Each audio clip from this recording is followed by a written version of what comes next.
if you look at it in a broader perspective, you see that this type of adoption of other cultural objects, other cultural forms, other types of patterns is something that existed in across the globe in a variety of ways.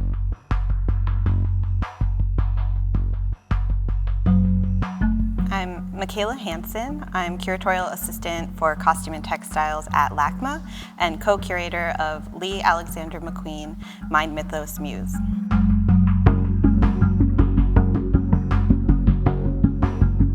McQueen's Scanners collection was from fall-winter 2003-2004, and in this exhibition we've presented it as part of the thematic section called Fashioned Narratives.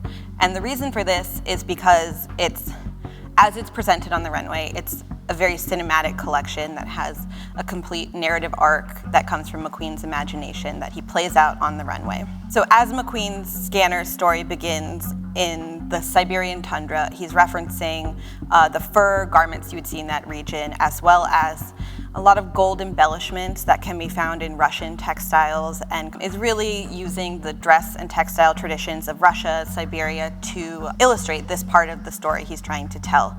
And one thing that was really serendipitous was that as we worked with Michael Schmidt on the headpiece for this collection, he created a beautiful towering hat silhouette that's made entirely out of gold leaf, and it very softly moves, and it's a metal, but it's very soft. It has an effect almost as if it's fur. We were very excited by the way that Michael had chose to render this particular headpiece, because in Russia, which colonized Siberia for the fur trade, and then fur became such an important export that it was really one of the most valuable exports coming out of Russia for a period, fur became known as soft gold. And so we were really amazed by the way that Michael, just on his own, developed this headpiece that was the embodiment of soft gold. And it really helped to bring together this narrative that we were hoping to convey in the installation.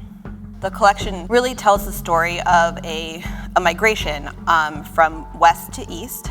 It begins in the Siberian tundra. The narrative then continues to Tibet. On the runway there was a wind tunnel full of snow that the models were kind of fighting through to make their way ultimately towards Japan, which is where the collection concluded. And historically, Japan has been associated with being the land of the rising sun.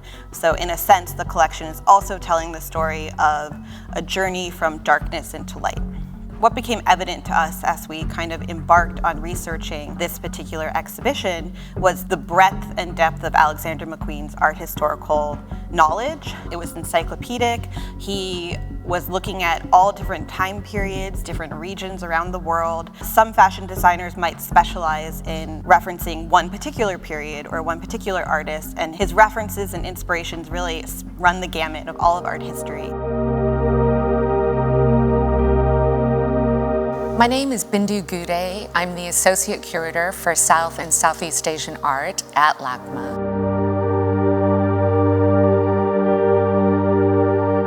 It was a few years ago when we were still in our old building, and Michaela and Clarissa came to me with a description of their exhibition, and they showed me this incredible dress, and it had this beautiful pattern on it, and it looked familiar yet not familiar, and then started talking about McQueen and how he drew influences from various different sources and how they had then tracked the pattern on this dress to two works of art that were in the South and Southeast Asian art collection, specifically a pair of Tibetan banners and a couple of Tibetan trunks, of which one was selected for the exhibition.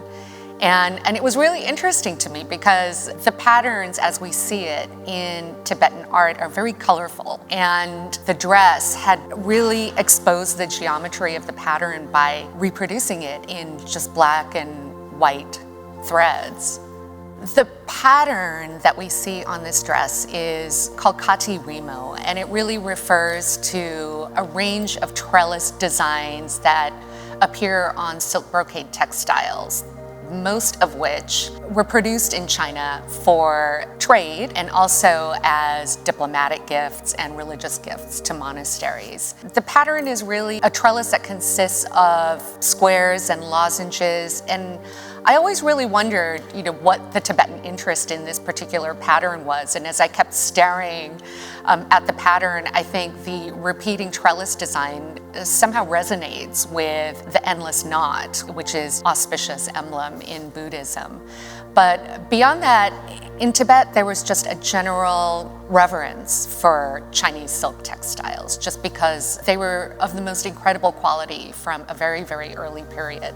And there was definitely a trade that existed even as early as the 8th century, perhaps earlier, between China and Tibet in silk textiles. And we have lists of trade objects, for instance, that appear in Chinese annals, and one that as early as 8th century mentions 50,000 pieces of silks that were sent to Tibet. And this just continued because there's, of course, the geographical proximity between the two regions, but also with the Mongol invasion of Tibet in the 12th century, and then the establishment of Mongol rule over the region, with the capital being at Beijing, but there being constant envoys and diplomatic and religious envoys being sent between Tibetan monasteries and the capital. And we have to remember that the Mongols adopted Buddhism as well. And so this trade in precious textiles and other objects really took off after the 12th century. The choice of using that fabric and then reproducing it in colors that you wouldn't normally encounter it actually has the effect of enhancing the pattern in a really, really interesting way. And this notion of sort of using things from other cultures, it's a complex question. And I think in our day and age, we tend to see it in much more recent historical terms. But since we work with historical objects and which go back centuries, if you look at it in a broader perspective, you see that this type of adoption of other cultural objects, other cultural forms, other types of patterns is something that existed in across the globe in a variety of ways. I'm Mei Rado. I'm Associate Curator of Textile and Costumes at Lakman. McQueen's fashion also takes these patterns and reimagined its history and meaning. So instead of a parallel in Chinese history of these patterns, perhaps we can think it as one episode in the long history of the dissemination and transformation of this particular pattern. The history of this particular pattern is very interesting. This pattern originated in China around the 16th century in the late Ming Dynasty. It refers to the Song Dynasty, which lasted from 10th to 13th century, originating in the silk weaving center in Suzhou. The silk of this type is very thick and splendid. It's often used as a mounting materials for the borders of screens and also for the boot box, and sometimes used as the cover for scroll paintings. China as an empire in the past was very different from China as a modern nation state as today. Many dynasties in China were ruled by non-Han Chinese. The Qing dynasty in particular was a multi-ethnic empire. It had a very close relationship with Tibet and then other neighboring countries. Tibetan Buddhism was worshipped by Manchu Qing rulers. So this pattern was found in the Tibetan monasteries, used as adornment in temples, and these may come as Qing imperial gifts. Precious silks were donated by lay devotees as well, and the Tibetan monastery also commissioned silks to be made for temple use in the silk weaving center in South China.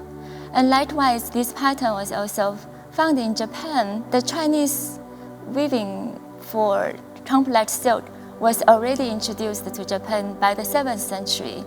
And there was another major wave of Chinese silk influence in Japan by the late 16th century. So it was very likely this pattern migrated to Japan around that time or later. Most of Japanese examples we found today dated to 18th or 19th century, showing the wide use of such pattern. In Japan, this pattern is called shoko, the Chinese characters meaning the Shu River, referring to the Chengdu as a weaving center in the Sichuan province. But as we know, this pattern did not originate in the area, so there was Japanese reimagination of this famous silk associated with that region. As an art historian and costume historian, I find McQueen's use of this particular pattern very interesting. In Chinese, Tibetan, and Japanese contexts, this kind of silk is rarely used as garments because it's very thick and it's not a typical dress fabric. But McQueen used it for dress. I think it's a very innovative take, and perhaps he's trying to evoke embodied experience of transcendence. I'm Sharon Taquetta. I'm Senior Curator and Head of the Department of Costume and Textiles at the Los Angeles County Museum of Art. The earliest shoko textiles had red backgrounds, typically. They were probably, we think, woven for secular garments in China and were cut and remade into textile or into Buddhist textiles when it was moved to Japan or brought to Japan, probably alongside the introduction of Buddhism. And so we have a jacket on display that is a kimono-style jacket that is a really special piece. The construction of the jacket not only looks to kimono construction in the shape of the sleeves and the cut of the opening of the front part of the jacket. There are very subtle details that McQueen thinks of where the collar at the back of the neck has boning in it that keeps the collar upright and away from the wearer's nape of their neck, which helps to, again, reinforce this kind of reference to the way a kimono would have been worn. But the textile itself appears to be a patchwork jacket. It includes the katirimo or shoko geometric pattern that we see in the Tibetan leg of the scanner's journey, as well as floral patterns, and it looks as if they've been pieced together, but in fact it's a jacquard textile that's been woven to appear as if it's been pieced. So mendicants, take a vow of poverty, and because Buddha's often made his clothing out of rags, discarded cloth, and patched them together, stitched them together. So for Buddhist mendicants, it's really about honoring that kind of vow of poverty. Not necessarily, sometimes it's with discarded or donated fabrics or cloth, which are then cleaned, and then they stitch these patches of textile fragments together into the form of a Buddhist mantle. And that process of stitching is a type of meditation. Knowing that McQueen was very interested in Buddhism, and particularly Tibetan Buddhism, as an art historian and particularly a textile historian, I know that, we know that textiles, which are very portable materials, moved from country to country, culture to culture, throughout time, or for centuries. So in that case, and in the case of Japan took it from China or Tibet and made it their own. You will see in the example on display that it's really Japanized in some way. And so I think it's not a far leap, or it's a similar kind of way of taking something, honoring it, and making your own.